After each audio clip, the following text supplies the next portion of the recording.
schijnbaar druk om als het mijn hoes u zien terecht over poepende hond. En dan wordt ze netjes bedankt voor een... Hé, dit is interessant.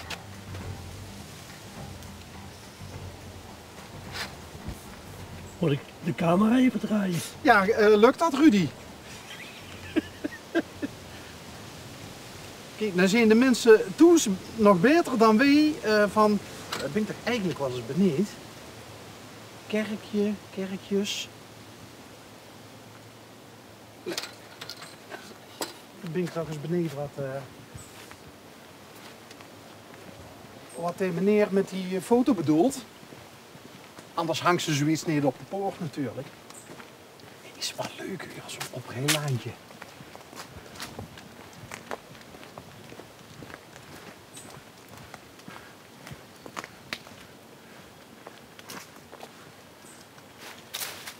Eenmaal aangekomen in het Sprookjesbos.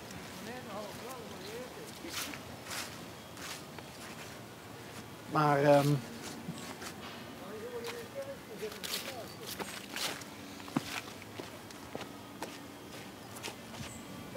goeiedag. Bent u de bewoner? Mag ik even wat vragen?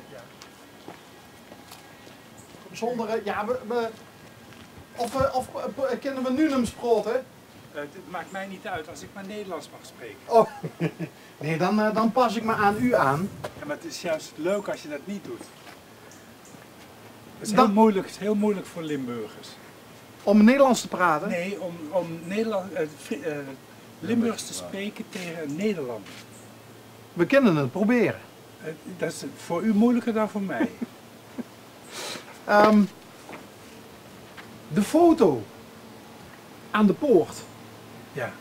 die zag ik. Want weet u wie we zijn trouwens? Nee. Nee? Wij zijn van het programma Onderweg. Dat is een programma van L1, de Limburgse Omroep. Ja. Waarbij wij door de hele provincie rijden, à l'improvise. En wij zagen de bordjes over mensen die hun honden laten poepen hier. En of ze dat was heel vriendelijk, bedankt voor het opruimen. En toen zag ik dat bordje aan het hek hangen, maar dat hing met de zwarte kant. Ik dacht van laat ik het eens omdraaien om te kijken wat erop staat. En toen werd u nieuwsgierig. En toen werd ik nieuwsgierig. En dit programma is gebaseerd op spontaniteit, nieuwsgierigheid, gesprekken met interessante mensen. Maar vooral uw nieuwsgierigheid was. Vooral mijn nieuwsgierigheid, ja absoluut. Ja, Ik geef dat volmondig toe. oké. En u heeft ook gezien wat erop stond. Sterker nog, Rudy, onze cameraman, heeft de camera gedraaid, want het hing op zijn kop. Om te kijken van wat er... En er was een groepje mensen en er stond een soort van plattegrondje bij met kerkje, stond er opgeschreven. Stond u ook op die foto? Ja, ik sta ook op die foto. Ja. Maar wat wilt u daarover weten? Wat er op die foto staat? Nou kijk, als u een foto op de poort van uw prachtige landgoed, laten we het zo even noemen, plaatst, dan ga ik ervan uit dat u dat met meerdere mensen wil delen. In ieder geval doe ik de poort dicht. En dat is heel raar voor de mensen hier in het dorp. Want de poort is altijd open. Maar dan zien ze dat ik hier iets doe. En dat ik niet wil dat ze zomaar ineens zich daar aan toevoegen. Zomaar ineens daar ook aan gaan deelnemen. Soms staan ze hier wel in het paadje. Ja. Dan luisteren ze. En dat is misschien toch wel... maar zij weten dan, hij wil niet gestoord worden. Als de poort dik is, Als de poort dicht is en dan staat er dus dienst. In de kleine kerk, staat met hele kleine lettertjes staat dat erop. En ik weet niet of zij dat dan begrijpen, dat er dienst is. Maar dan ben ik dus hier bezig. En dan wil ik niet gestoord worden. Of dan kan ik niet gestoord worden. Dan kan ik... Mijn gedachten moet ik erbij houden. dat is uw kerk. Ja, het is erg klein. Fijn dat u dat kerk noemt en geen kapelletje zegt. Ja. is een hele kleine kerk met alle toeters en bellen, alles erop en eraan. En met zelfs scheiding van kerk en staat. Zoals u ziet. De scheiding van kerk en staat. Ja, want dit is de staat, dit ben ik. En dat is van de kerk. En als ik dus daar sta, waar nu de cameraman staat, ik draai me om deze kant uit, dan is dat ook, ervaar ik dat ook ja, niet zozeer als een scheiding, als wel als een afscheiding, een muur. Wat daar gebeurt, is iets anders dan wat er hier gebeurt. Dus ik kan het ook niet uitstaan als mensen zomaar hier overheen lopen. Want dat deed je vroeger bij de Berlijnse muur, kon het ook niet, dan werd je doodgeschoten zelfs. Als je dat deed. Wordt mijn cameraman nu ook doodgeschoten? Nee, want die ging netjes door de poort heen. Die had het meteen door. Ja, die is niet achterlijk. Randje van de afgrond, Rudy.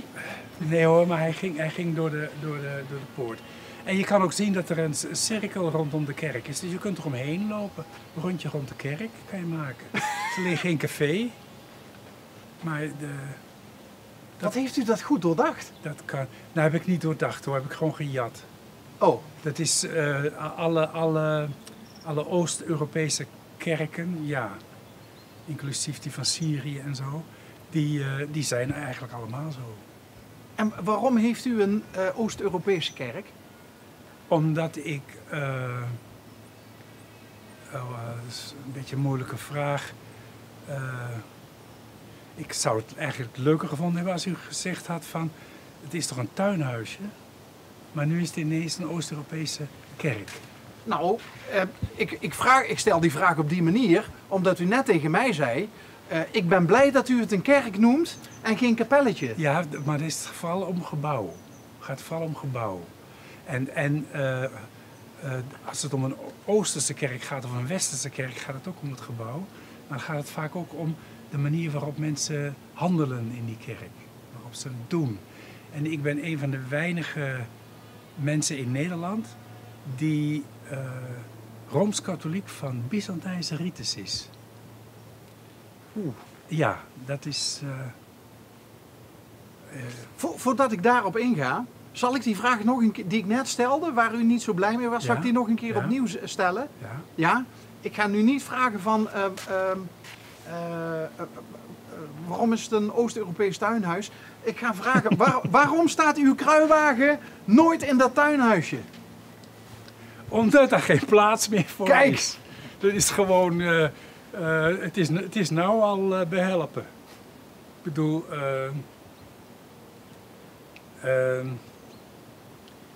je hebt in een Oosterse kerk altijd een heiligdom en een wat ik net ook al zei, scheiding van kerk en staat, maar Ja. het is een scheiding van de hemel en de aarde. En dat wordt aangegeven met een iconostase. En als je dat gedaan hebt in zo'n klein tuinhuisje, dan is de kerk al bomvol eigenlijk. Dat is onder andere een reden, maar ik heb daar een beter hok waar ze passen. Dus daarachter. En dan vervolgens uw persoon op deze plek in Nunum met een kerk met daarin en daaromheen, want u houdt ook diensten, katholiek geloof met Byzantijnse rieten. Ja. Ja, dat is ik weet niet meer, maar L1 had vroeger ook een programma met een meneer die dan bijzondere dingen dat is al een jaar of 20 geleden. Daar heb ik het een keer erg aan uitgelegd hoe dat in elkaar zit. Dat is op zich niet interessant. Oh, Want dan krijg je een heel theoretisch verhaal. En bijna niemand in Nederland weet dat de Rooms-Katholieke Kerk uit misschien wel 32 of 36 rieten bestaat. Over de hele wereld. Als je katholiek bent in Nederland, ja. dan vergeet je dat Rooms. Ja. Tot grote ergernis van mensen die orthodox zijn bijvoorbeeld. Ik ga weer een andere vraag stellen nu, om het iets dan minder theoretisch te maken. Pardon? Nee, om het terug te komen op... Ja, nee, wat heeft, ook met die iconen die ik zie, en ja, dat is allemaal niet zoals we het katholieke geloof hier kennen. Wat heeft dat, wat we nu zien, te maken met u als persoon Ja, maar u bent en een uw echte geschiedenis? Ik ben geen echte Limburger, ik ben geïmporteerd, maar u bent een echte Limburger. Of ook niet misschien? Ook niet helemaal? Ja, half-half. Ja. Nee, maar het is heel frappant dat toen ik hier kwam, ik kwam hier om Den Brode, ben ik van Amsterdam uit verhuisd hier naartoe, omdat ik hier werk kon krijgen. Als leraar. Oké. En mensen weten gewoon niet dat na de Tweede Wereldoorlog hier ongelooflijk veel Oost-Europese mensen naartoe gekomen zijn. Ja, misschien weet u het van Reuver wel. Daar zit een hele grote enclave van huis uit. Ze weten niet precies wat het zijn. Oekraïense vrouwen, Russische vrouwen, Zuid-Poolse vrouwen. En die kwamen in de kampen, uit de Duitse kampen. En die waren getrouwd met een Nederlander. En die wilden niet meer terug naar het communisme. Daar gaat de wereld voor open. Ja, en dat is dus heel grappig dat vanaf Venlo ongeveer tot aan Vaals die mensen de grenzen overkwamen en meestal niet hier bleven, omdat het merendeel van die mannen, Nederlandse mannen, in die kampen ergens anders vandaan kwamen. Dus ineens werd een familie op 6 hoog in Rotterdam, dit had je toen nog niet, op 3 hoog in Rotterdam, geconfronteerd met een zoon die terugkwam met een vrouw waarvan die zei, daar wil ik mee trouwen, want daar ben ik al mee getrouwd. En die moesten dan ineens bij hun ouders gaan inwonen. En er is een hele grote groep, met name vrouwen, over de mannen weet ik heel weinig, die zijn waarschijnlijk vaak door Limburg heen getrokken naar bijvoorbeeld Genk, Maasmechelen, de mijnstreek, je ziet het daar ook, een grote kathedraal van de Oekraïners. Maar hier in Nederland waren ze ongelooflijk bang dat als ze zeiden wie ze waren, tegen wie dan ook, dat doorgefluisterd werd naar de KGB uiteindelijk.